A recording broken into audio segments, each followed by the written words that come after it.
Esto es Colmenafy. En breve, comenzamos.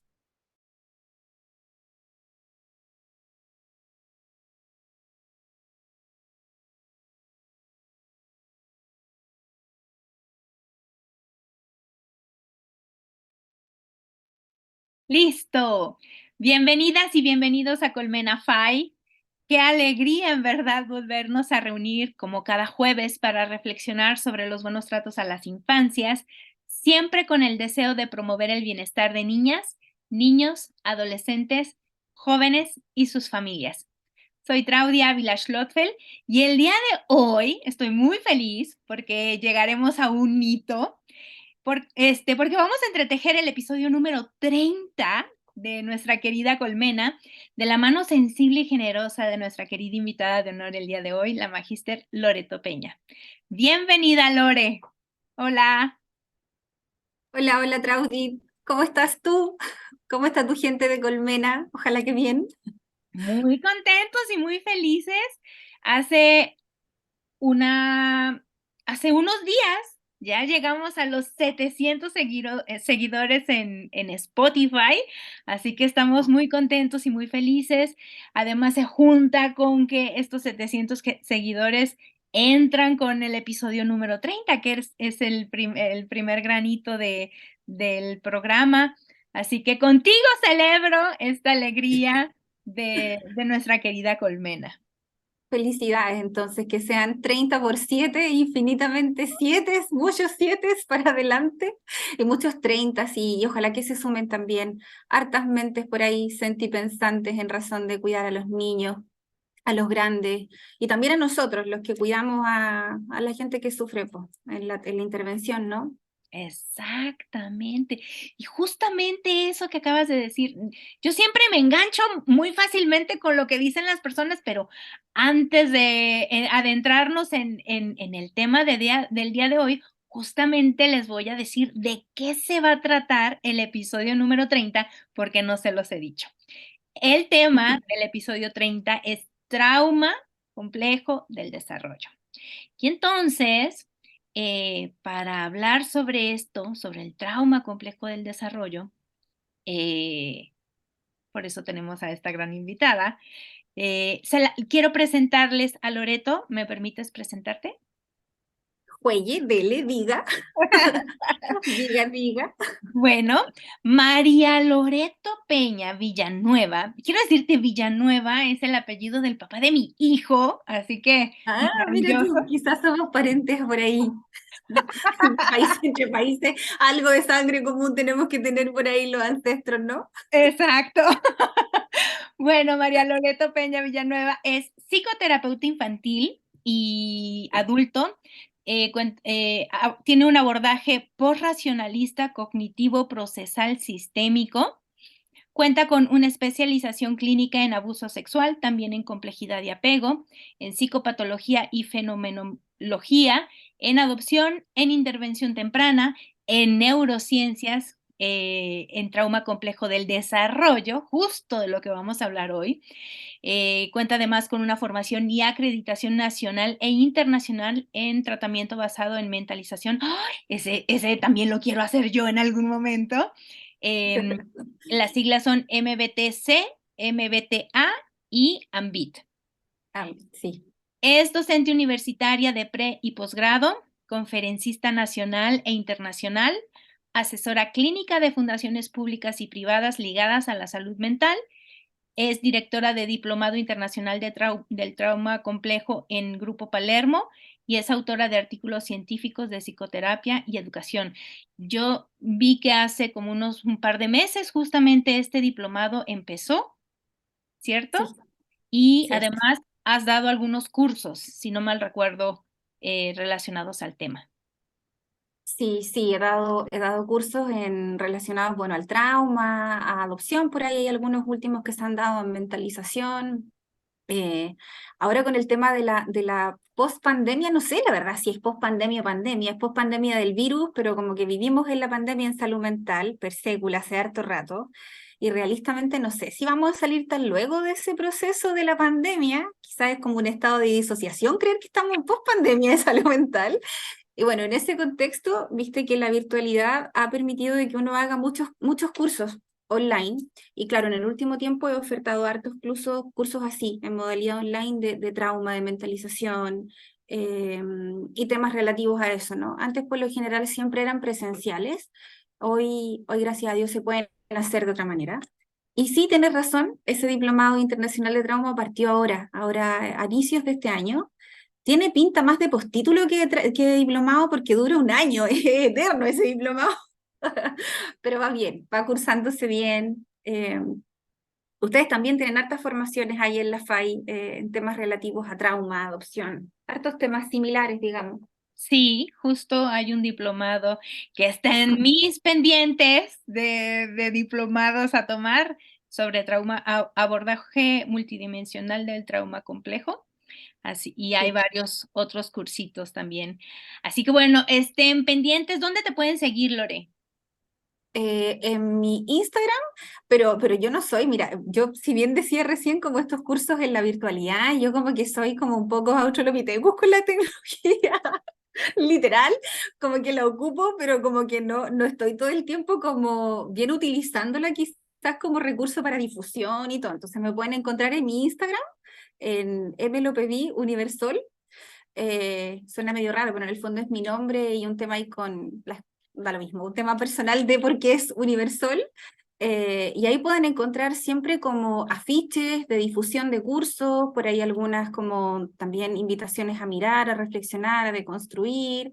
No tengo canal de YouTube, entonces por ahí no me pueden seguir, tampoco tengo página oficial, así que me pueden ver por Instagram. Ahí por lo general siempre estoy perturbando, en el buen sentido de la palabra, en generar diálogos hacia las infancias, los buenos tratos, el cuidado, y promocionando algunos cursos. Por si por ahí a alguien le interesa, nos podemos encontrar por ahí. Perfecto, pues a seguirte en Instagram para que estén al pendiente de la próxima oferta del diplomado de trauma.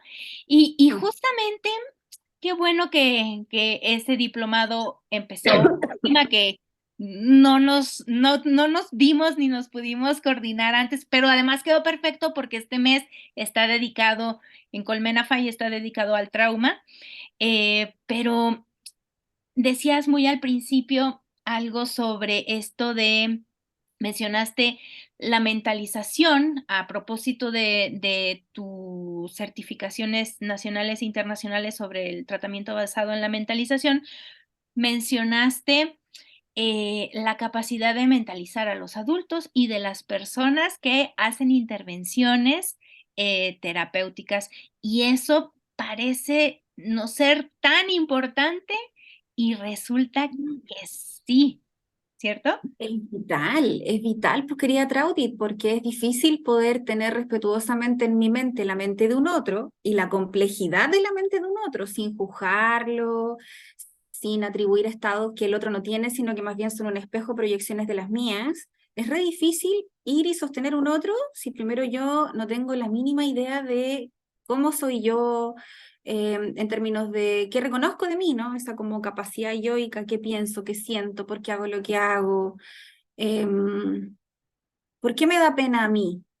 Si eso que a mí me da pena y que entonces me ayuda a reconocer situaciones puntuales que me pueden llevar a conectarme con esa situación, con esa experiencia de tristeza y cómo yo vivo esa tristeza y qué pasa después de que yo lloro, por ejemplo, y yo no tengo el mínimo registro de cómo yo proceso, ¿no? Valga la redundancia, proceduralmente esa experiencia, es difícil que yo pueda entender y empatizar cuando una mamá llora, y yo no automáticamente vaya a decir, oh, cuadro depresivo. De pronto, si es que yo puedo mirarme, voy a poder mirar al otro. O si lo llamamos lenguaje más técnico, Malberg, Norca Malberg, Efraín Bleiber, Fonagy, Bateman, no sé, grandes referentes de la línea de mentalización, ellos hablan de esta idea de mentalizar conforme tú primero te automentalizas, ¿no? Me tengo que mirar, me tengo que reconocer, me tengo que leer, tengo que hacer hipótesis de mí para poder tener una idea de una hipótesis diferenciada en el otro, no una proyección a veces, de mí en el otro. Eso es vital post-audit, porque imagínate en, no sé, a propósito del trauma, imagínate que uno estuviera lleno o desbordado por situaciones que uno no tiene elaborados, de violencia, de maltrato, de negligencia, de iatrogenia, sufrimiento, caos, dolor, y que uno no lo tenga visto, no lo tenga mínimamente integrado, que uno esté disociado de sí mismo con esa experiencia y vayas a trabajar un programa especializado en maltrato. Acá en Chile le llaman PRM, Programas Especializados en Maltrato, donde la mayor parte de los casos son como la crème de la crème en términos del sufrimiento. La mayor parte de esos casos son de trauma complejo. Entonces el terapeuta no tiene la mínima idea de qué le pasó a él en su historia, no va a llevar ni 2 sesiones con el sistema consultante y automáticamente es altamente predecible que solo el gesto de hablar con el sistema consultante, de mirarlo, de escucharlo, de estar presente en la sesión con él o con ella, también en paralelo va a despertar memorias socioemocionales, registros en el cuerpo, pensamientos intrusivos, ideas a veces idofugaces hasta poco coherentes, que uno dice, pero ¿por qué este caso me genera tal y cual cosa? Eh, entonces es súper importante post-traumatic, es vital. Es un nodal, creo yo, más que sea como un lujo hacerlo, no sé, quizás yo soy un poco extrema en ese sentido. Si vas a trabajar en clínica, primero lo ideal es que tú hayas ido a terapia antes, porque en ese proceso también vas a aprender a leerte, a reconectar con esa sombra tal vez que no tienes integrada, y desde ahí poder mirar un poco la sombra de los otros, si no puede ser una terapia un poco disociada, ¿no? Yo suelo aplicar técnicas y poner en el otro diagnósticos, síntomas o proyecciones, como te decía, del terapeuta, no del sistema consultante. Y justamente aprovechando esto, vayan y busquen el episodio con la doctora Carmen Casas. Con ella hablamos sobre la familia de origen del terapeuta, porque Qué tiene tema. mucha relación con esto que nos acabas de decir, ¿no? Mm. Y por si no han visto el afiche promocional del mes del trauma en Colmenafay, el siguiente episodio, el episodio 31, justamente vamos a hablar sobre este modelo AMAR de Felipe Lecalenier. Y uno de esos pasos es justo la automentalización de la que nos estabas hablando en este momento. Sí, sí. Entonces, ¿sí? Sí, no, no, bueno, solo sumar a eso que claro, acá en Chile uno de los grandes regalones en trauma, porque en verdad se ha sacado la mugre ese pequeño gigante, pequeño porque es bajito, pero es gigante de mente, de corazón, de todo. Creó este modelo, ¿no? Hace muchos años, de la mano de grandes referentes en su tiempo, acá en Chile también en esas líneas. Y sí, pues, ese modelo AMAR tiene las dos letras, la de mentalización, la M de mentalización y la A de automentalización. Y son fundamentales para poder disponer de una mejor banda de ajuste o inversión parental. Y como bien igual decías tú, como el cuidado del terapeuta, ¿no? Finalmente el recurso es uno también en ese espacio intersubjetivo como de acompañamiento, de entrega con el sistema consultante. De seguro va a ser un capítulo genial si van a hablar del modelo AMAR de FIPE. Es seguro. Sí, ya lo grabamos y quedó muy bonito, pero para no perdernos un poco, vamos a hablar Del sobre trauma. el trauma complejo del desarrollo. ¿A qué se refiere esto del trauma del desarrollo? ¿Cómo podemos entenderlo? ¿En qué época sucede? ¿Solo sucede en un periodo muy delimitado y ya nunca jamás volvemos a saber de él? Cuéntanos un poco sobre esto. Hay como varios autores post-Traudi, varias líneas. Los más clásicos en trauma son Judy Herman, Vincent van der Kolk, acá en Chile Felipe Lecalenier, la Alicia Lieberman. Hay un montón de autores, ahí la lista es larga. Pero si en algo pareciera que todos coinciden, es de que el trauma complejo, a diferencia del estrés postraumático agudo o crónico, no tiene tanto que ver con un evento único o eventos, sino que más bien con la experiencia de quedarse atrapado en el sentido crónico de amenaza. ¿Y por qué la experiencia y esta sensación de quedarse atrapados en la experiencia como de la única predictibilidad es el caos, el sufrimiento y los problemas? Porque a diferencia de otros tipos de trauma o de estrés, incluso el estrés postraumático crónico, en el trauma complejo, quien gatilla o despierta esa experiencia que se encarna en el cuerpo es la persona que te debiese cuidar. Es decir, siguiendo por ejemplo a Van der Kolk, él dice que el trauma complejo es un trauma en el apego, en este espacio de seguridad que en el fondo no es tal, ¿no? De disponibilidad que uno esperaría que no es tal, de sensibilidad que el niño esperaría que no es tal, ¿no? Donde en el fondo quien me debiese cuidar es la persona que me infringe daño, no en el evento, sino que en la dinámica, en la manera en cómo una y otra vez me de pronto oferta un cuidado que es desorganizado, caótico, atemorizado, disociado muchas veces, pero ese adulto de alguna otra manera ejerce esa no disponibilidad, esa experiencia de sufrimiento, de miedo crónico, porque ese cuidador también viene de una historia coherente en esa misma línea. Es decir, algunos también nos hacemos la pregunta, bueno, ¿dónde parte el trauma? ¿Parte en la infancia, en este niño que vive en este ambiente de cuidado o en esta predictibilidad de cuidado afectiva y ambiental llena de caos? ¿O parte en el adulto que está ejerciendo maltrato hacia el niño, ¿no? Hay algunos autores que muchos siempre recomendamos que busquen y que lean, como Liotti, cuando hablan de esta idea del trauma transgeneracional, ¿no? Es como tautológico el círculo, o es difícil ver en el fondo dónde parte, en la infancia y la adultez, porque es parte de un continuo. Ahora sí es cierto de que en la infancia es cuando puede generar eh, mucho más caos tal vez que en un adulto, por hartas razones.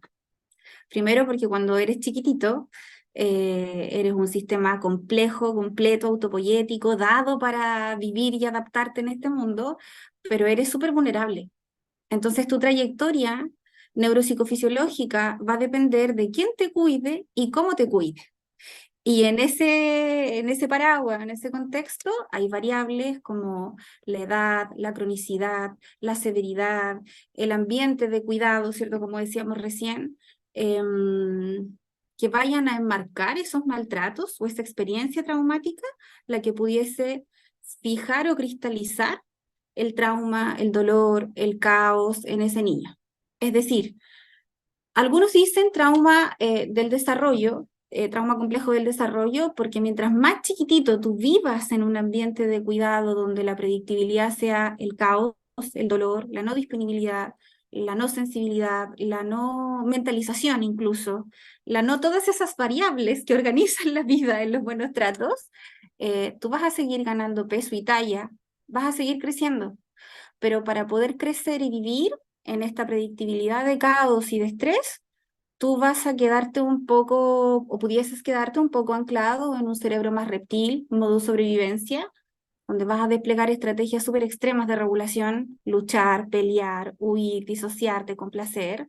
Insisto, Traudy, vas a seguir creciendo, pero tu desarrollo, tu crecimiento, tu proceso expansivo autopoyético, evolutivamente hablando, se va a dar, pero se va a dar un poco más desfasado, ¿no? Con mucho costo de por medio. Algunos hablan incluso de carga alostática, como que tu cuerpo va a seguir viviendo, pero va a aprender a vivir en el dolor. Si eso se vive muchas veces de manera muy intensa, de manera muy severa, los 3 primeros años de vida, y no hay tutores de resiliencia, no hay un ambiente que te oferte otra manera de vivir en el mundo, otra predictibilidad distinta a la traumática, eso pudiese empezar a configurar tu organización, tu autorregulación hacia adelante, ¿no? Entonces ese niño luego va a ser el adolescente que se corte, que beba, que se disocie, y a la larga quizás cuando sea papá va a repetir fenomenológicamente, experiencialmente, parentalmente lo que él vivió cuando niño, ¿no? Entonces algunos dicen como trauma, trauma complejo del desarrollo, otros le llaman trauma, depende del autor, depende de lo que estés leyendo, pero sí ciertamente mientras más caótica sea la crianza que un adulto oferte a la cría y tú empieces a mirar la trayectoria de ese adulto hacia atrás, vas a entender por qué él hace lo que hace.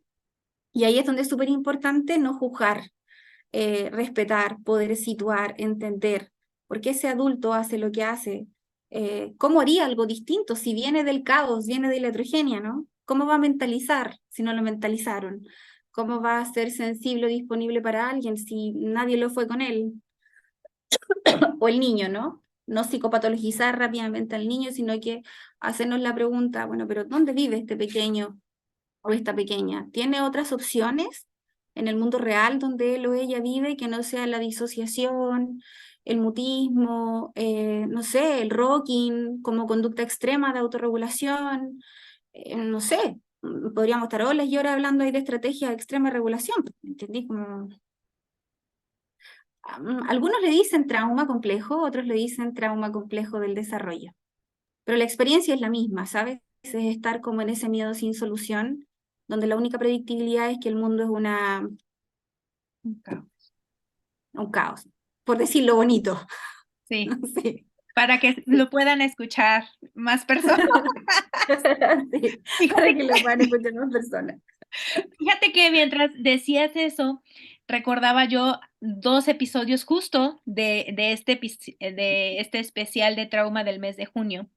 Mm, Uno es con la maestra Sandra Baita, o magíster Sandra Baita, es justo el episodio anterior, y ella nos decía, bueno, a ver, trauma es herida, nos habló de la maravillosa y majestuosa forma de entender el mundo de los griegos, ¿no? Esta sabiduría de que mente y cuerpo son uno mismo, y nos decía, sí. bueno, hay trauma de tipo uno, trauma de tipo 2.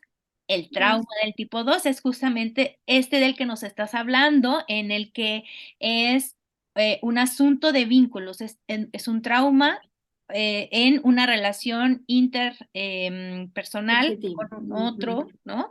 Es un trauma del apego, ¿no? Eso sería lo primero. Lo segundo es que lo que nos decías de que la persona que interviene terapéuticamente debe de tener la capacidad de empatizar y no irse nada más, digamos, con lo que ve ahorita, sino con la precuela de la constelación traumática. Y es Tal esto cual. de la precuela de la constelación traumática, justo lo dijo la psicóloga Kay Hersevich en un episodio en el que justamente nos decía, bueno, este adulto o este niño que está en consulta en realidad está en relación con este otro adulto y este adulto cómo fue que vivió sus vínculos, qué redes de apoyo tenía o no tenía, y todas estas cosas que se relacionan con la constelación traumática, ¿cierto?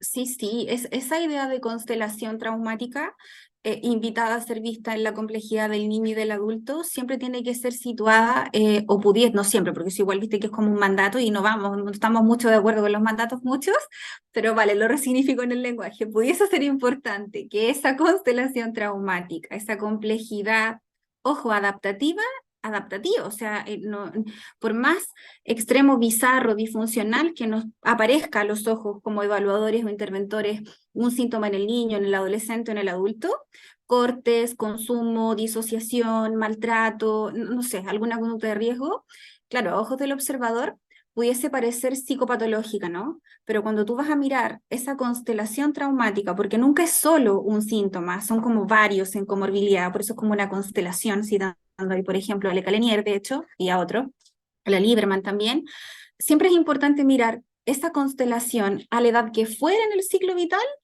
en una trama transgeneracional también coherente, también autorregulada y también autoorganizada.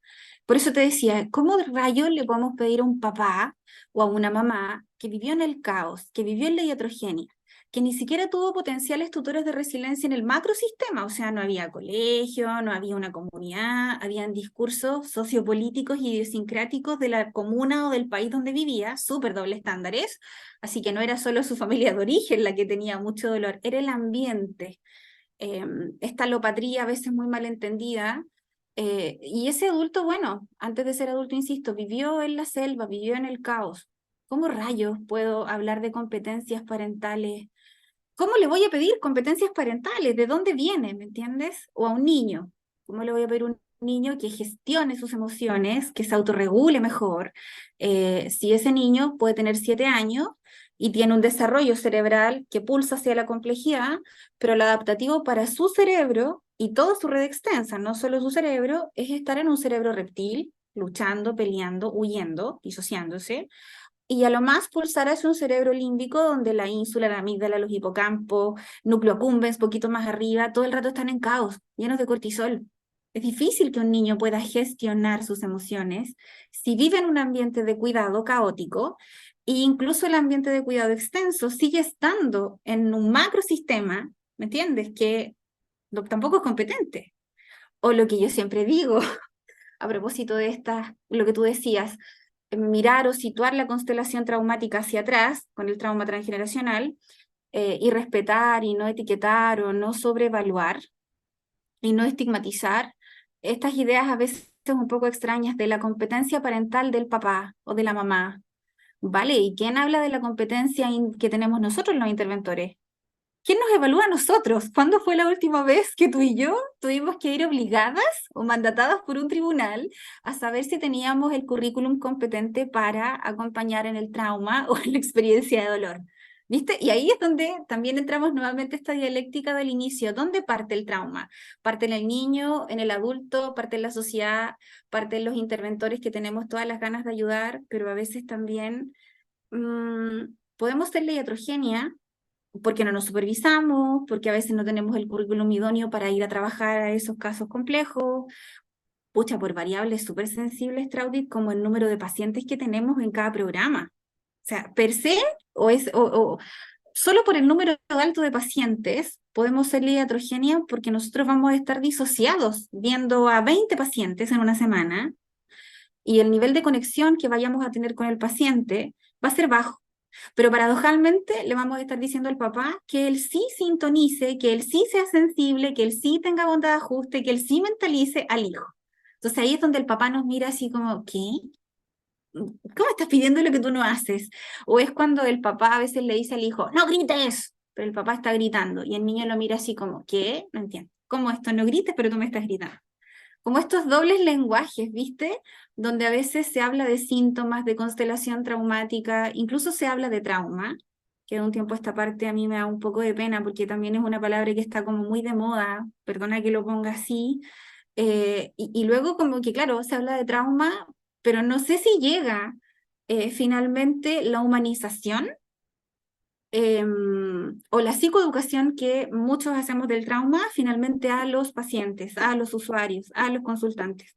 Como que si uno lo mira en perspectiva, vuelve a quedar como también esta disociación, esta constelación, pero incluso en los interventores, ¿entiendes? Es como, vuelvo a lo que te decía al inicio, ¿dónde parte el trauma? ¿Dónde está? ¿En el niño, en el padre, en la sociedad, en los interventores, en todos? Y yo creo que un poco está en todos.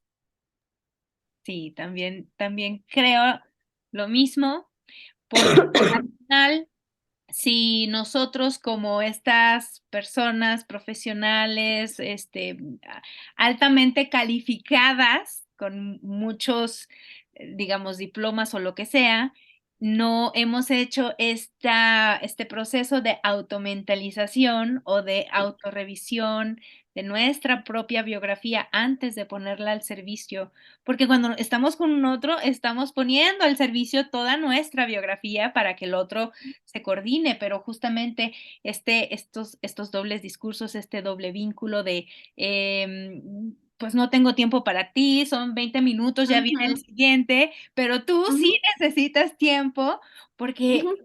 esto de la disponibilidad o la falta de disponibilidad parental a las necesidades de las infancias que se traducen o no en un trauma, pudiendo ser solo un evento potencialmente traumático, que se vive como una experiencia al final traumática porque la persona adulta cuidadora no está ahí disponible, entonces dices, bueno, ¿y cómo le hago si además no lo tengo en mi biografía y quien me está ayudando tampoco lo está ofreciendo, no me está modelando? ¿Cómo le hago? Y ahí replicamos el ciclo, ¿cierto? Sí, eso, sí, sí, po. Es que ¿cómo le voy a pedir a alguien lo que yo no he registrado o lo que yo ni siquiera creo? Ya, entonces voy a hacer un taller de mentalización. Y me aprendí de memoria qué significa mentalización y mostré instrumentos y el estado del arte y los papers, metaanálisis de mentalización. pero yo nunca he encarnado, es que tú te ríes, pero que esto es como tragicómico, si tú, yo creo que tú también te has dado cuenta, cuántas veces hay espacios en todos los lugares, que incluso temas tan sensibles, pues trago y querida, como mentalización, trauma, dolor, disociación, apego, finalmente se tornan como palabras de moda en diversos espacios, sensibilización, educación, programas mujer, programas que reciben financiamiento y arman, ¿cierto? La oferta, porque yo creo genuinamente en eso, que se arman ofertas para ayudar a la comunidad, pero luego tú le preguntas a los usuarios, a los consultantes de esos programas, bueno, pero ¿ya qué viene? Y muchos te dicen, mira, no sé, porque fue un taller lindo, me hablaron de qué significaba esto, pero yo sentí que mientras me lo hablaban, como que me lo decían así como de memoria, como que el terapeuta me está pidiendo lo que no sé si él hace, ¿me entiendes?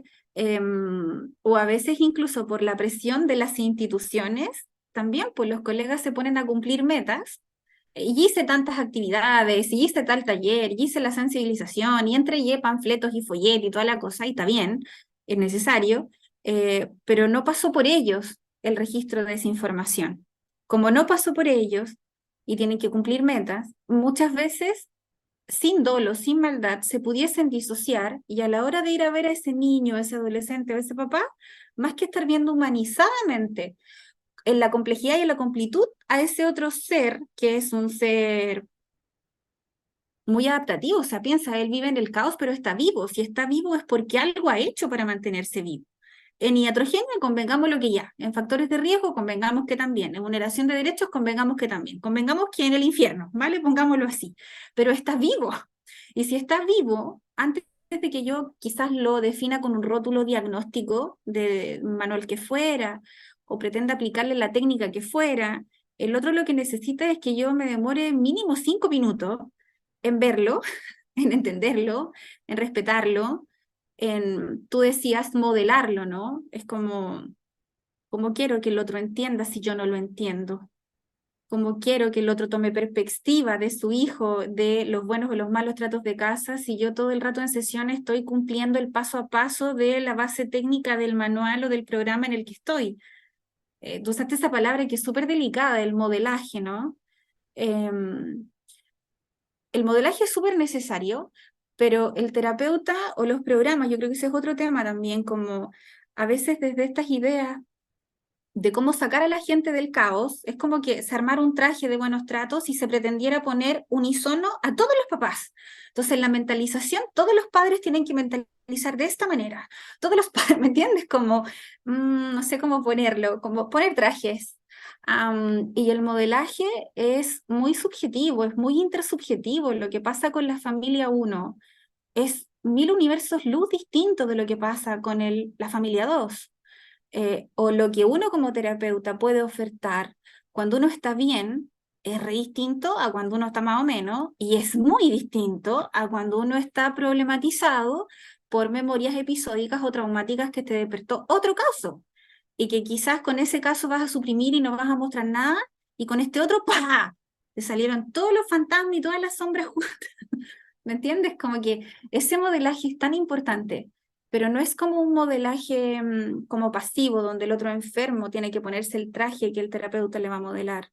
Pareciera que es como algo más co-construido, ¿no? Como de sincronías, de afectación mutua, de reciprocidad, de intersubjetividad, de comentalización, de corregulación.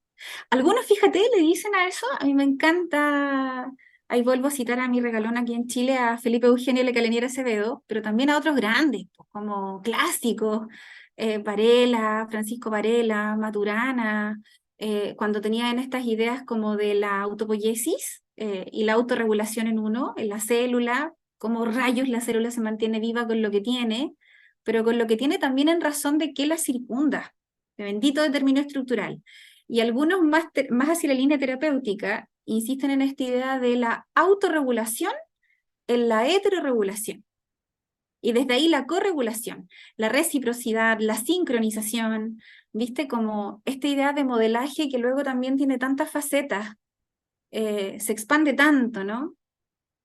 El paciente se va a regular en función del ambiente de seguridad y protección que yo le dé como interventor.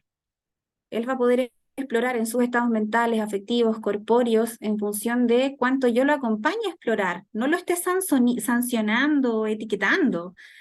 Y al revés, po. Tú y yo como terapeuta tal vez vamos a explorar más allá en la complejidad del paciente, si tenemos un jefe, un lugar de trabajo, una idiosincrasia social que nos permita no sentirnos locos por no psicopatologizar y no sentirnos filántropos por querer genuinamente, por respetar. Pero eso es como un lujo, ¿no? El siglo XXI en posmodernidad es como un lujo. Si uno quiere mucho, no es tonto casi. Hasta en la vida personal, ¿ah? Si uno quiere mucho o uno espera al ser amado, pero ¿qué le pasa? Está enferma esa persona. Porque el contacto es un regalo y como que no sé si tiene mucho la posmodernidad, creo que no. Es muy cierto. Desgraciadamente lo seguimos viendo como un lujo y no como una urgencia, porque justamente este tema de acompañar el trauma complejo del desarrollo en la etapa en la que sea, por ejemplo, perdón porque regrese con la magíster Sandra Baita, vayan y vean el episodio anterior, ella decía, tenía un caso que requería que yo fuera toda una arquitecta terapéutica, ¿no? Así, o como una neurocirujana muy exquisita para poder llegar después de muchas sesiones con la persona que está frente a mí. Y a veces perdemos de vista este cuidado ético Sí, y humanizante. O sea, es un proceso de humanización de alguien, otro. Quienes ya han escuchado varios episodios y si para su suerte siempre escuchan, yo amo el modelo de MM de Patricia Crittenden, justamente porque eso dice, o sea, pues esta persona a lo largo de su vida, en el contexto en el que se ha desarrollado, a lo mejor en las nulas interacciones con un otro sensible que le permita o armar una predictibilidad y tener una sensación de seguridad, pues esto es lo que lo mantiene con vida, ¿no? tal Eh, cual. No lo pudiste decir mejor, tal cual, lo tal cual. honremos. Sí, es que sí, y es honrar eso, aun cuando a ojos del observador nos aterre esa conducta que estamos viendo, porque ciertamente si uno no hace nada con esa conducta de riesgo, es pan para hoy, hambre para mañana. Piensa en los cortes, alcohol, incluso, no sé, regulación con la comida. Si tú dices, ya, pero él se manda un atracón o ella se manda un atracón para poder ser tolerable la experiencia de vacío dentro, chuta, si no hago nada a tiempo como interventor, se va a morir de diabetes. Algo tengo que hacer, pero no con ese juicio valórico de yo, el señor Dios Thor, el rey de la salud mental, yo terapeuta, te voy a decir cómo y voy a remitir el síntoma y te voy a poner otra estrategia. Porque si hago eso, más lo voy a desregular. Antes de remitir el síntoma, como muy bien decías tú, tengo que entender esa predictibilidad traumática a la base. ¿Qué pasa antes de que esa persona se pegue un atracón, se corte, se alcoholice, se fuya del colegio, sea promiscuo, no tengo idea? Cualquier cosa como factor de riesgo. ¿Qué lo gatilló? ¿Cómo puedo entender ese estado de gatillamiento? ¿De por qué le pasa lo que le pasa con la comida? ¿Qué ocurre después? Que hemos visto que también no es solo un gesto de autorregulación para hacer más tolerable la experiencia de dolor, que viene a confirmar lo que bien decías tú, la predictibilidad, sino que paradojalmente, mientras más extrema es esa conducta, a ojos de alguien psicopatologizador patológica, no adaptativa, que es limitación, por favor, todo es adaptativo, no lo estoy justificando, estoy intentando entender el proceso en ellos. La paradoja es que mientras más extrema sea el riesgo, ellos logran activar o maximizar el cuidado, la disponibilidad de potenciales tutores, ¿no? De resiliencia. Los padres, el cuidador directo, a veces la profesora jefe en el colegio, alguien los ve. Eh, pero el problema es que en estas sociedades donde queremos que todos estén bien, que no se hable del dolor, que todos tuviste un día feo, maquíllate y ya está. Y no, la vida no sé si se puede arreglar con un maquillaje nomás. Salir de la predictibilidad es súper difícil, porque la predictibilidad no es un tema en el lenguaje y en la narrativa o en el emocional. La predictibilidad cruza todos los dominios de la red extensa. De hecho, no es solo un proceso mental, es un proceso neuroendocrino, es un proceso de citoquinas, de mioquinas, es la manera en cómo tu guata genera, esa microbiota genera más o menos neurotransmisores que regulan el emocional. De hecho, muchos decimos como esta predictibilidad neuropsicofisiológica, ¿no? Ahí hay muchas investigaciones en psiconeuroinmunología, de por qué la gente, por ejemplo, cuando va a terapia, logran en este espacio de nueva predictibilidad y de seguridad que le oferta el terapeuta o tutores de resiliencia, ellos logran creer. Ellos dicen, oye, sí, si tenéis razón, parece que me di cuenta que si sigo bebiendo así, si sigo fumando así, si sigo comiendo así, si sigo sin dormir, no tengo idea, cualquier conducta de riesgo, yo sé que parece que esto es pan para hoy y hambre para mañana. Ellos no son mensos. Ellos saben, aun cuando les cuesta un mundo, haya mucha iatrogenia a la base, ellos cuando están en un mínimo lugar de seguridad y anticipación, ellos se dan cuenta. En el mental, en el emocional, ellos reconocen. Pero es el cuerpo, es que es literal, el cuerpo que los tomara y los llevara a esta predictibilidad, a esta sensación neuroendocrina, a esta sensación en ínsula y en cerebro, a la manera en cómo huelen, perciben el mundo, ¿me entiendes? No es fácil salir de ahí. El problema es que las terapias, muchas de ellas, incluso las más actuales, como que juegan con estas ideas del tiempo. La teoría, la terapia le dice al paciente que a la sesión tanto debería estar. O esto que tú nombraste a la Gritender es genial, a mí igual me gusta mucho ella, porque ella lo que hace, a mis ojos, yo puedo estar equivocada, ¿no? Es que toma la teoría de Bowlby, de Ainsworth también y de otros, y ella dice, a ver, pero estas ideas de entender el apego, que vuelve a decir, el apego no son categorías diagnósticas, son solo fractales para poder entender cómo ocurre la experiencia en los niños, adolescentes y grandes. Ella dice, necesitamos reconocer subtipos. Ese es uno de los grandes aportes de la Gritender, ¿no? Si a ti te gusta, yo creo que igual la conoces, el modelo maduracional del apego, y encuentra muchas subcategorías. Y vuelve a decir, pero estas subcategorías, además que guardan relación con la predictibilidad vincular, no son fijas. De hecho, esa es la gran gracia de su modelo, que hay una línea muy delgada en, ¿eres de esta categoría o pasas un poco más para acá? Pueden darse las dos, o la vida es rígida y solo eres evitante, solo es ambivalente, solo es seguro, solo es coercitivo, ¿me entiendes? Entonces, creo que ese modelo es precioso, te agradezco un mundo que lo hayas nombrado, a propósito de la urgencia de en las terapias no tener explicaciones meramente psicologicistas o desde el apego o desde el ambiente de cuidado. Hay todo un mundo estructural, molecular, celular, hormonal, que también nos permite entender por qué percibimos y significamos y nos movemos en el mundo de la forma en que lo hacemos. Desde que somos cachorros recién salidos del canal de parto hasta el último suspiro. Tú y yo vamos a buscar ser quienes somos de manera continua, constante, coherente y predecible. Y a las terapias a veces eso no se nos olvida, es como, no, pero es que yo quiero que tú saques este síntoma y que gestiones y que remitas y que vayas y que tengas un sentido de vida, y el otro te mira así con cara de huevo frito, vale, pero es que yo estoy todavía en un cerebro reptil, yo como que el cerebro límbico parece y estoy empezando a bajar el cortisol, acá arriba todavía no, o sea, dame mínimo 3 meses para poder salir del sentido crónico de peligro y pulsar hacia algo más expansivo, a creer en mí, a creer en ti, a creer en nosotros, en un nosotros. Porque no existe eso en mi mundo, es una falacia la idea de colaboración. Solo sé del caos, de la Exacto. ausencia, del dolor. Exacto.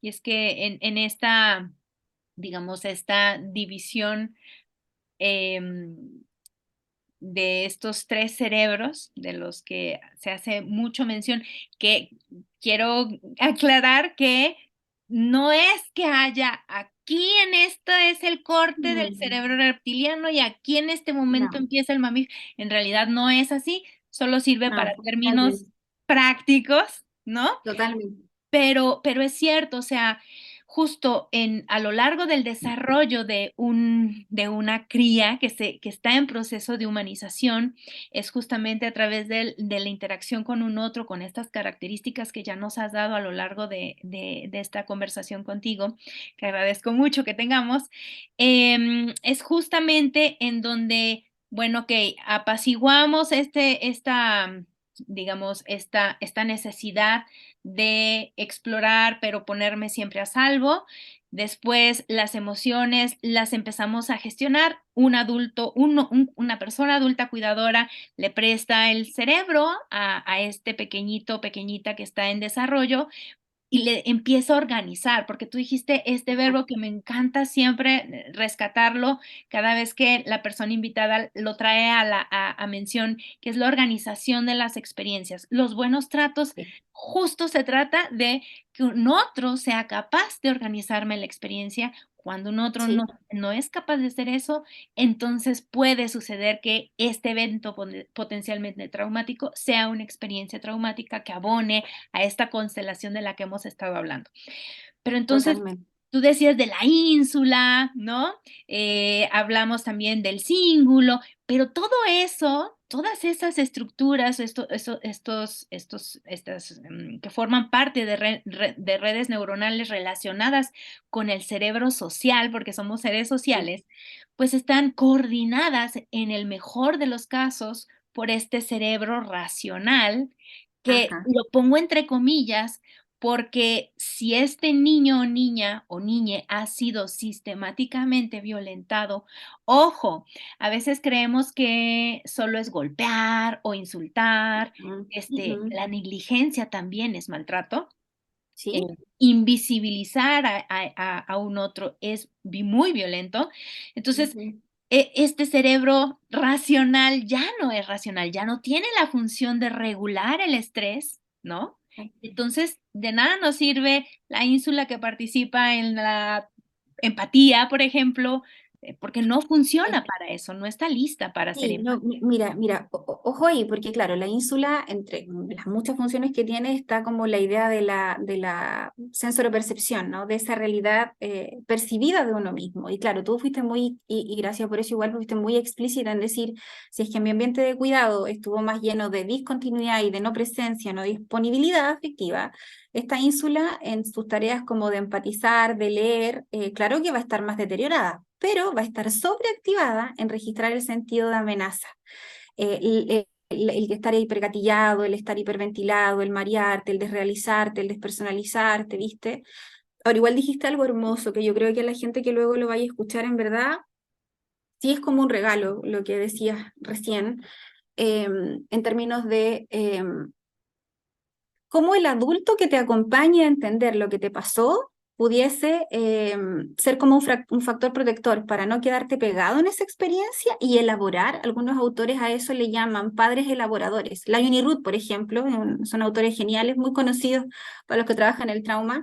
Ellos hablan, ¿cierto? Ese equipo habla te pasó una situación traumática. Mira, lo voy a poner de otra manera. No todas las violaciones, como vulneración de derechos en la esfera de la sexualidad, va a implicar que la persona o el niño se quede pegado en el sentido crónico de amenaza o de peligro. Es decir, no todas las violaciones van a desarrollar trauma complejo. Creo que, no sé si está en discusión, creo que no está en discusión de que va a generar trauma, estrés postraumático agudo o si fue reiterado, por ejemplo, crónico. La gran diferencia, una de las grandes diferencias, por eso agradezco tanto lo que dijiste y lo explicitaste, es que si te violaron y fue horrible, y estás con flashback, con pensamientos intrusivos, somatizando, te despersonalizas, estás con eneuresis, se te está cayendo el pelo, todo mal, así como pa, se rompió tu continuidad de mínima predictibilidad y seguridad, pero hay alguien, no cualquier alguien, hay alguien que tú conoces que sí ha sido continuo, estable y aunque sea en la ambivalencia más predecible, es decir, ha estado para ti y esa persona cruza el valle de las tinieblas, cruza el vía crucis contigo, perdona que lo ponga así, de cómo fue lo que pasó, en qué etapa de la vida te tocó vivirlo, qué herramientas y recursos tenías tú, no lo que la teoría decía que tú tenías que tener. Claro, puede que te dure un buen tiempo el estrés postraumático crónico, pero no te vas a quedar anclado en todos me van a violar, ¿entiendes? Ahora, desde ahí también decías algo que es hermoso, que es la periodicidad de cómo este adulto te sostiene o te modela, ¿no? Esa es una variable que hoy día ya sabemos hace mucho rato que es vital, la variable tiempo, la variable o las variables tiempo, coherencia y coherencia. Es decir, padres que, por ejemplo, acompañan a elaborar situaciones traumáticas con los niños, pero que eso no sea como algo único, sino que en la cotidianidad de los niños siempre este adulto esté elaborando lo bueno y lo malo. Papá hable conmigo de lo que me ocurre en la cotidianidad. Maturana Aves tiene una frase muy linda que decía, vivir es conocer. Y la decía por los dos lados, vivir es conocer es vivir. Y hablaba del conocimiento un poco muy en lo que otros autores podrían referir como confianza epistémica, como cuando algo me pasa y yo lo puedo hablar con un ser significativo para mí, y eso es una práctica coherente, continua y recurrente en mi experiencia, yo puedo estar equipado para reconocer factores protectores, factores de riesgo, reconocer en mí mismo qué cosas yo puedo elaborar medianamente solo, no, zona roja, aquí no puedo solo, tengo que pedir ayuda. Eh, Esa es una variable genial, ¿sabes? El tiempo y la coherencia de las acciones en el tiempo. A veces uno le dice al ser amado, te amo, pero el te amo no se traduce en acciones, solo es verbo y se agradece el verbo. Pero en este plano, siendo materias, aquí como somos en esta realidad, necesitamos encarnar, enraizar, experienciar corpóreamente, no solo en la narrativa. En terapia no es tan distinto. En terapia a veces con estas ideas de elabora, resignifica, lenguajea, habla, verbaliza, domina la experiencia. No, porque primero necesito sentirme segura contigo. O sea, no pretendas que yo en la quinta sesión te esté hablando del evento traumático, que cuándo, que cómo, que la perspectiva, que pregunta circular, que porque yo no te conozco. O sea, primero dame protección para yo poder explorar. Es lo mismo que ocurre fuera de la terapia, en las manadas, con los cachorros o con las parejas. En la medida que yo me sienta protegida o protegido y que haya una historia coherente, continua y predecible de cómo yo aprendí a sentirme así, yo puedo explorar en el bien, en el mal, en la sombra y en la luz, en el Exacto. riesgo y en la salud. Exacto. Y justamente aquí me gustaría invitarles a que vayan a escuchar el episodio 28 con el doctor Felipe García Martínez, porque él Mm. justamente nos hablaba, tú dijiste una palabra que me recordó Me mucho este recuerdo de él. episodio, manada. Y aquí viene, él nos decía, bueno, a veces no es necesario ir con un terapeuta, con un psicoterapeuta, ¿no? A veces el apoyo social, que considera el tiempo y la coherencia, eh, Sí. pueden ser suficientes para que este evento no sea una experiencia de trauma o de trauma complejo. Así. Totalmente de acuerdo con García. Sí, yo tengo el placer de conocerlo, por ahí también he trabajado con él en algunos proyectos y claro, él si bien trabaja desde los modelos sistémicos y terapias más estratégicas y breves, él también es como bastante deconstructor a veces de los modelos en términos de no maquetees el tiempo, independiente que sea una terapia breve, como sincroniza y sintoniza con la experiencia de quien consulta.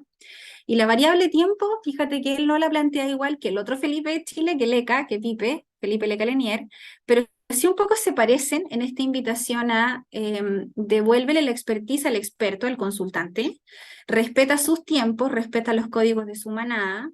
Felipe Leca Lenier dice, el que tiene el poder del tiempo tiene el poder del cambio, ¿no?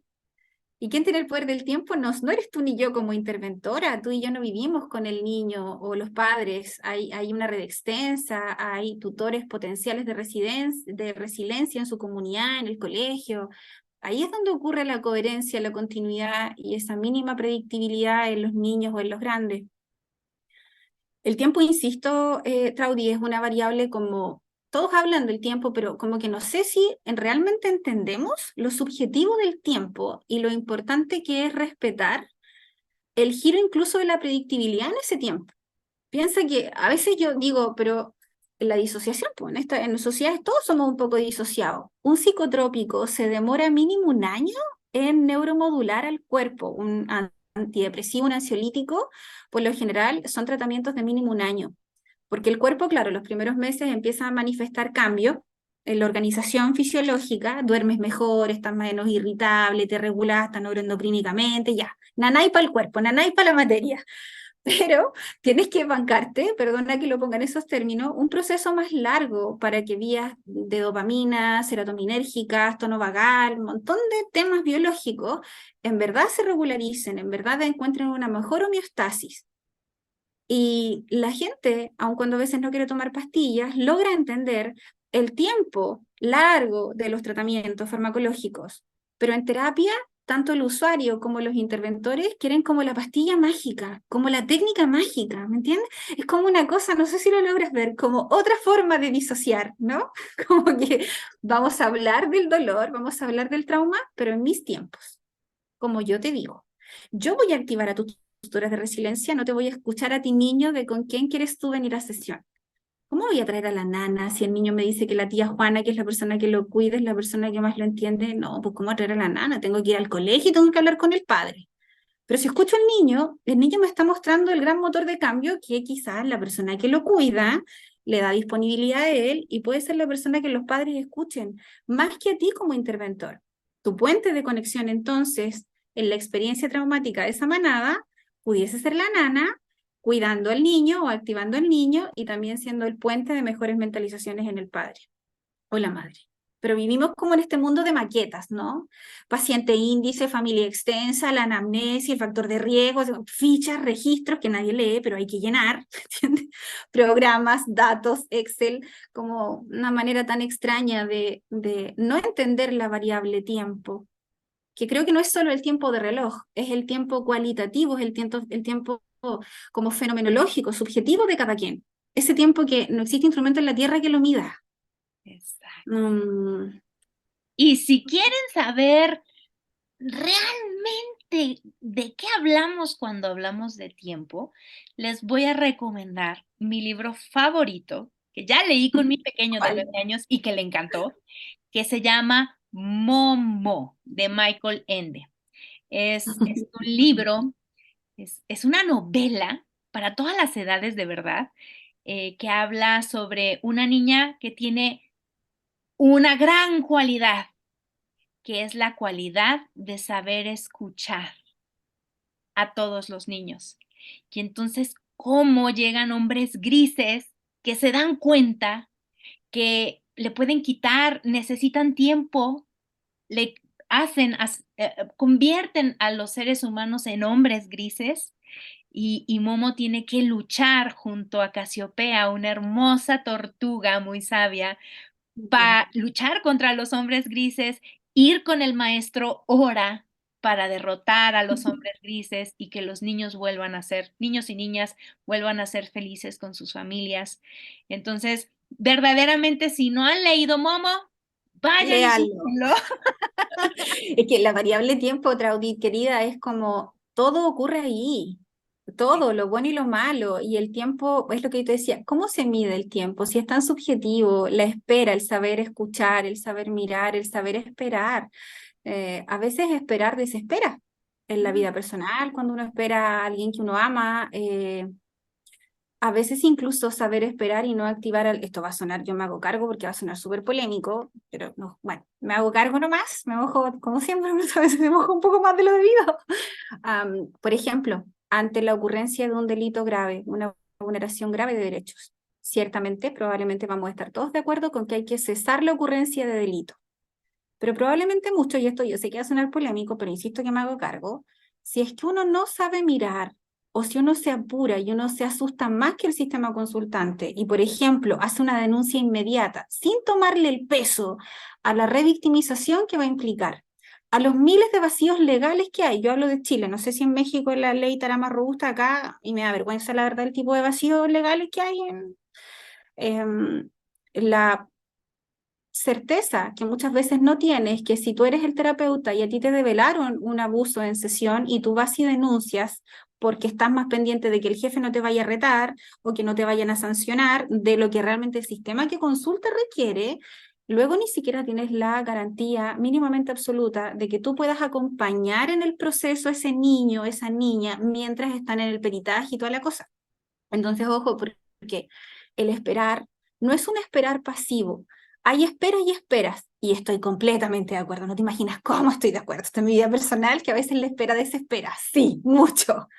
Pero a veces hay que aprender a esperar, no pasivamente. A veces, mientras se espera el no hacer las cosas en la burocracia, también estás cuidando el cese, por ejemplo, de delito, facilitando la incorporación de otro tutor de resiliencia con quien el niño vaya a vivir.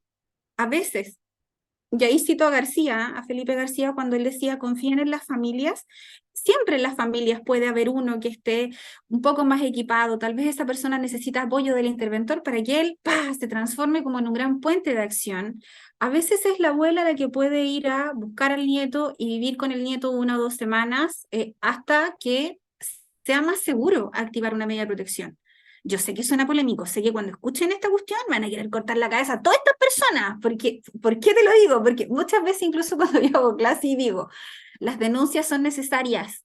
El problema es que cuando denunciamos, yo me hago cargo de Chile, no sé cómo será en otros países, el problema es que cuando en Chile tú denuncias, hay tantos vacíos legales, hay tanto sobrecupo en todos los programas que el caso inevitablemente se revictimiza y no poco, se revictimiza mucho. En el trauma complejo, en los peritajes, todavía se aplican estos test de veracidad de relato.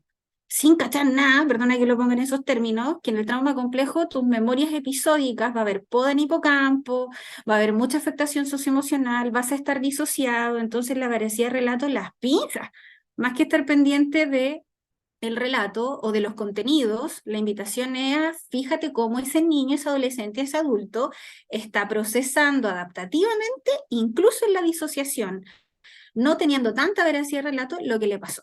Entonces, a veces el apurar, por ejemplo, una denuncia y ganarle al tiempo con la denuncia, significa que la denuncia es 3 veces más violenta que lo que tú denuncias para el niño, el adulto que tú supuestamente quieres en estos discursos garantes de cuidado resguardar.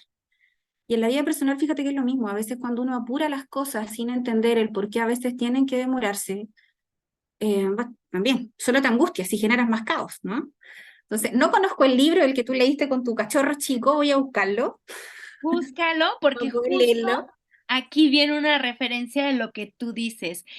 Casiopea, la tortuga es lenta y los hombres grises están buscando desesperadamente a Momo, que se la quieren llevar porque pues ella tiene ese gran don, y Momo va con la tortuga y le dice Momo, Casiopea, ¿no podemos ir más rápido? Y Casiopea le contesta, entre más lento, más rápido avanzamos. Mira Entonces, la paradoja, ¿no? vayan y lean el libro, ve y lee el libro y estoy segura que les va a encantar. Ya llevamos 1 hora y apenas vamos en el primer bloque. Rayo. Ya hoy dije yo me podía quedar un ratito más, si tú puedes, yo puedo, bien. Después no sé qué nos va a escuchar porque se van a aburrir, pero bueno, ya eso otra cosa. Lo escucharán en tandas. No, no creo que sea muy, en verdad. No, ha estado delicioso y ha sido una maravillosa forma de aprender sobre estos temas asociados a este trauma complejo del desarrollo. Pero, ¿qué te parece si vamos a la siguiente, al segundo bloque, que es justamente que nos des 2 o 3 libros o material bibliográfico que nos sirva para ir y entender o abordar o escudriñar un poco más sobre este concepto del trauma del desarrollo? En esta invitación o coherencia que yo te decía a ti aquí, siempre lo digo en todos los espacios, los que lo escuchen y me han escuchado en otros programas sabrán de esa veracidad de relato. Siempre mi invitación es, por favor, no solo miremos desde la psicología. Entonces, por ejemplo, si es que ya partamos por la psicología, clásicos, Judy Herman, Vincent van der Kolk, más contemporáneos como Peter Levine. En la línea somática creo que es importante que lean a Damasio, que también es un gran referente de cómo el cuerpo con estos marcadores somáticos informa la experiencia sentida, ¿no? Como una conciencia extensa en el cuerpo. Porges con el tono vagal, que también va muy ligado del trauma. Bueno, mi pipe, siempre lo digo, Felipe Eugenio Lecalenier, léanse todos los libros porque para mí es el mejor, clínicamente hablando. La Alicia Lieberman. eh, Tú hablaste hasta de Felipe García. Felipe García también hace poco sacó un libro de trauma hacia la línea desde la teoría de sistemas y el trabajo por ahí. Em, si quieren ligar trauma y resiliencia, pueden leer a Ana Flores, clásicos Barudi, Cirulig, clásicos clásicos. Acá en Chile yo tengo otra regalona que está viva y es un almanaque de sabiduría y de amor infinito por doquier, que es la Cotiarengo, la María Angélica Cotiarengo, sequísima. como en la línea como más desde la psicología, ¿no? Como desde las terapias. También al inicio tú y yo hablábamos de Eleanor Malberg con las teorías más de mentalización y trauma, pero si quieren ir un poco más allá, como a lo psicobiológico, sí o sí recomiendo que lean desde lo más clásico, Damasio, Borges, eh, pero lean también de qué pasa en el cuerpo específicamente con el cortisol. Y ahí pueden leer a Putman, pueden leer a Brooks Perry. Brooks Perry también tiene algunos libros hermosos de cómo poder entender el trauma a nivel psicobiológico y proponer también cómo con esa información puedes sostener algunas terapias o el proceso completo de terapia.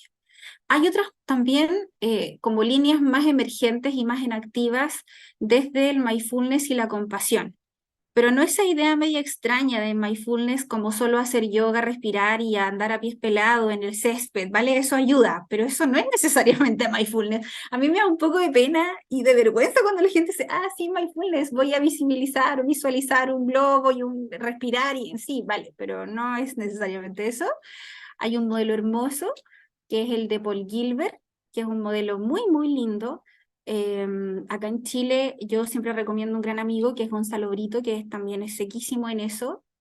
Puede que les suene a los que son muy amigos de las redes sociales, la Nazaret Castellana, que en el último tiempo esa española se ha vuelto un referente porque anda haciendo miles de podcast y de programas, pero la NASA lleva años trabajando. Igual tiene como una opinión bastante importante respecto del trauma, o más que del trauma, del estrés en la red extensa, ¿no?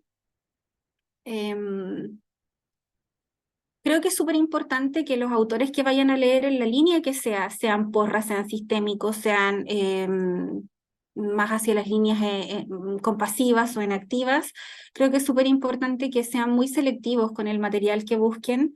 Y mi recomendación, lo digo con todo el amor y con toda la, no sé, lo mejor que pueda salir de mí, si es que alguien me pregunta, recomienda algo, si es que yo pudiese recomendar algo, es busquen libros o autores que tengan una mirada evolutiva, que no tengan una mirada separatista de mente-cuerpo, que no tengan una mirada separatista en el ciclo vital, entonces que no me hablen solo de psicología para niños, que de psicología para adolescentes, que de psicología para adultos, porque el ser es único, coherente y continuo a lo largo de su vida, entonces es re difícil que si yo trabajo con adultos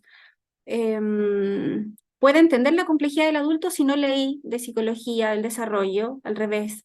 Si yo trabajo con niños y solo estoy viendo el apego y leyendo los clásicos sin, por ejemplo, a propósito del trauma, haber leído a Gabor Maté con qué pasa con las adicciones en los adolescentes y los adultos, voy a quedar como un poco coja. Ahora, ojo también con lo que tú y yo hablábamos unos minutos de, por ejemplo, la psiconeuroinmunología no nos va a bastar a estas alturas solo saber de hipo o hipercorticilismo. Entonces Putman y Perry son geniales, pero eso es para partir, po. Hoy por hoy la neurociencia ya que rato que no es solo cognitiva, es una neurociencia gástrica que nos permite entender cómo en la guata se gestan neurotransmisores complejísimos que sostienen la experiencia. Ya no nos basta el cerebro reptil, que la amígdala, que la ínsula, que el cíngulo, que la corteza prefrontal anterior, que sí, eso es interesante, pero quedó un poco ya atrás. Ya ni siquiera se habla de mioquina, se habla, o sea, de citoquina, se habla de mioquinas, entonces pueden como ir, tal vez como si son psicólogos, del piso más seguro, desde la psicología, los vínculos, y luego empezar a abrir capas. Ir por más, ir por más, ir por más. No se asusten de leer de sistema neuroendocrino, de sistema gástrico, de lo que pasa a nivel óseo y musculatorio, sobre todo en pacientes un poco más grandes. Ponte tú, fibromialgia y trauma, lupus y trauma, cuadros cardíacos y trauma, ACVs y trauma, demencias seniles, hiperadelantadas antes de los 40 y trauma, o niños colon irritable, niños que tienen 6, 7 años, que tienen la guatita y las citoquinas de la guata rotas y inflamadas, úlceras gástricas sangrantes que uno esperaría ver en alguien de 30 o de 40. Es súper importante, y con esto me callo, estoy hablando mucho, que lata eso, perdón, me acabo de dar cuenta de que ya me acuerdo y me pongo a hablar y voy a estar horas hablando del trauma, porque es un tema que me encanta igual que a ti, pero Creo que es súper importante que no tengamos la idea únicamente que el trauma se va a lenguajear, porque de hecho lo que menos hacemos al inicio es el lenguajear cuando uno ni siquiera ha vivido trauma. Cuando uno ha vivido una situación dolorosa o caótica, no hay palabras que puedan describir o resumir esa experiencia sentida, corporeizada, de caos. Si es que tú vas al trauma, en verdad ellos como que, ¿entiendes? Como que, entonces hay que aprender a leer el cuerpo, volver a hacer microobservación, volver, como decían los clásicos, Merleau-Ponty, Husserl, como esta cosa fenomenológica, que el otro aparezca. Y ahí vuelvo a ligar con lo que tú decías, con tu cuento hermoso del tiempo, ¿no? Es espérate, espera, si no vaya a tener que esperar una eternidad. Bueno, a veces decimos, no tiene que esperar un poco más, pero si esperáramos un poco más, solo un poco más, el otro aparece. Y en el otro está el manual, está la guía de intervención, en el otro incluso está el desafío para ti o para mí, si somos psicólogos, de ir a leer un día domingo a las 12 de la noche un paper de microbiota en vez de estar viendo una serie que es súper entretenida, pero estoy tan puesta en mi caso que yo quiero entender más allá de la gestión de emociones, más allá de la reelaboración, del insight, del lenguaje, yo quiero entenderte, paciente, así que me fui a estudiar para ti y para mí también, pues, para aprender más. Ahí te di un montón de galletitas de libros que podrías leer, un Vayan. pupurrí de cosas que pudiesen leer. Vayamos, encontremos algo y si quieren saber, yo por desgracia conocí muy tarde a un personaje, a un investigador emérito de un instituto, el Instituto Rockefeller en la ciudad de Nueva York.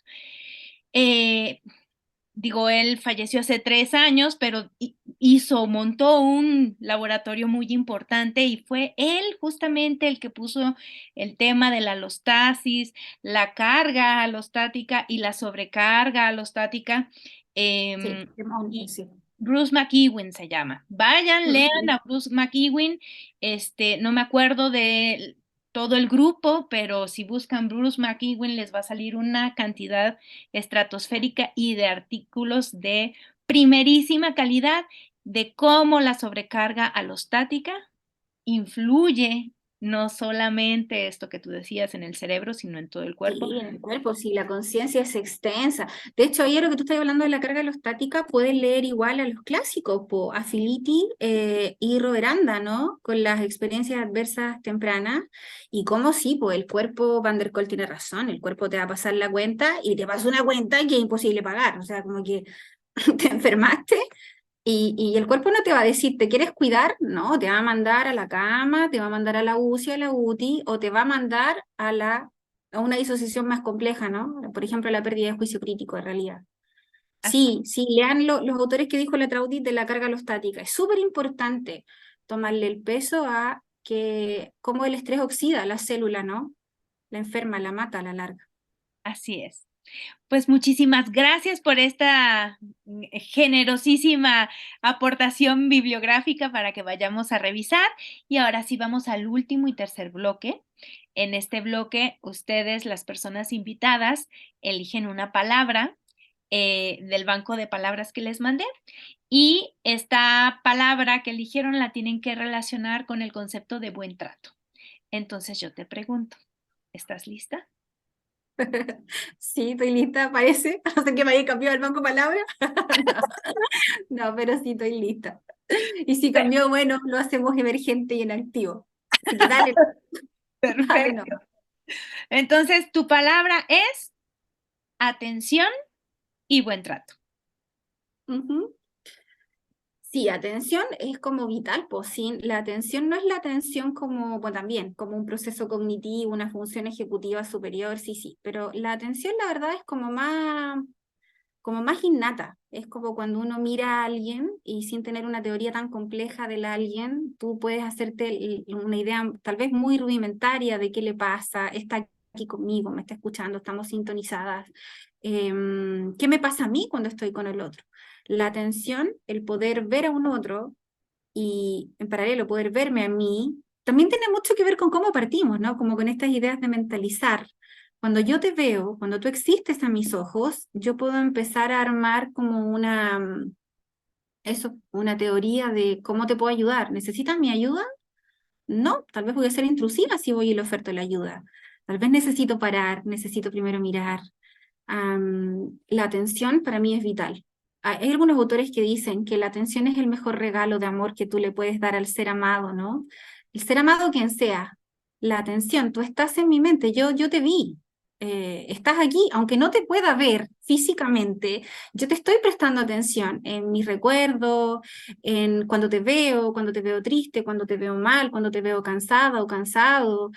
Si yo primero no te veo, no te presto atención de toda la información que tengo, no pongo los ojos ahí, bueno, es re difícil luego empezar a mis ojos, tal vez yo estoy muy equivocada, de tener como una mínima idea de me acerco, me alejo, te espero, me voy, ¿qué hacemos, no? Y si eso lo ligo como con el buen trato, para ayudar a un hijo primero tengo que saber quién es mi hijo, pues verlo, ¿viste? Es como tautológico esto.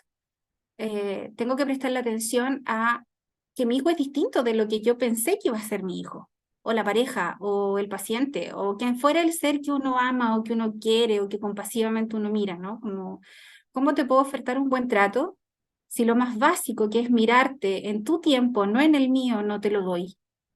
¿Cómo? Vuelve a ser como ese doble estándar, ¿no? De cómo te di en trato si primero no me fijé de quién eras. Y luego esa atención igual va con uno, porque ¿y quién soy yo cuando te miro? ¿Esto que miro de ti tiene que ver contigo o tiene que ver con lo que yo quisiera ver de ti? Eh, a mí me habrán visto cuando yo era niña. Como que la atención, viste, puede ser como vista, creo que es como un puntito que tú le aprietas y puede parecer como racimos de uva, como un montón de potenciales axones que pudiesen ayudarnos a entender por qué cuidamos como cuidamos. Piensa el trauma, ¿por qué le estoy poniendo atención al trauma? De todas las formas de atender y sostener el dolor de los otros, ¿por qué resueno tanto con el trauma? ¿Porque tuve trauma? No necesariamente. Vale, pero ¿por qué? ¿Qué habrá marcado mi vida en el último tiempo que... o a propósito de la atención, ¿por qué no? No quiero trabajar con trauma, me aterra esa cuestión. Vale, ¿por qué? ¿A qué le tengo que prestar atención? Además de lo que está afuera, que tengo que mirar yo, prestarle atención al yo, ¿no? Para bien tratar y bien tratarme. Exacto, los buenos tratos es hacia todos lados, en todos los grados posibles, arriba, abajo, 360, conmigo primero para poder otorgarlos a los demás. Así que Sí. bueno, se nos acabó el tiempo, pero fue una plática deliciosa. Yo espero que las personas que nos vean y o escuchen disfruten mucho este episodio, el número 30, un episodio maravilloso que me parece que es más, vayan y después de haberse tomado ese mate o ese tecito o el cafecito o su lechita caliente, vayan y reflexionen en la seguridad de su mente un poco sobre lo mucho que hablamos el día de hoy con nuestra invitada de honor, Loreto Peña Villanueva. Muchísimas gracias, Lore. Gracias a ti por invitarme y gracias por el hermoso detalle de dar como, más que el nombre, el María, yo como que casi nunca lo incorporo mucho, en verdad, pero el apellido de mi mamá para mí es súper importante que mi Sonia siempre esté como cerca siendo honrada. Viste que como que por lo general siempre se dice primer nombre, primer apellido. Muchas gracias por referirla explícitamente. Yo creo que en verdad lo mejor en mí no es por ser patera, hablamos con la vida y también hay cosas que no me van de ella y de ella de mí probablemente, pero yo siempre digo, probablemente mucho de lo lindo que yo tengo tiene mucho que ver con ella, igual con mi padre, pero mucho con ella.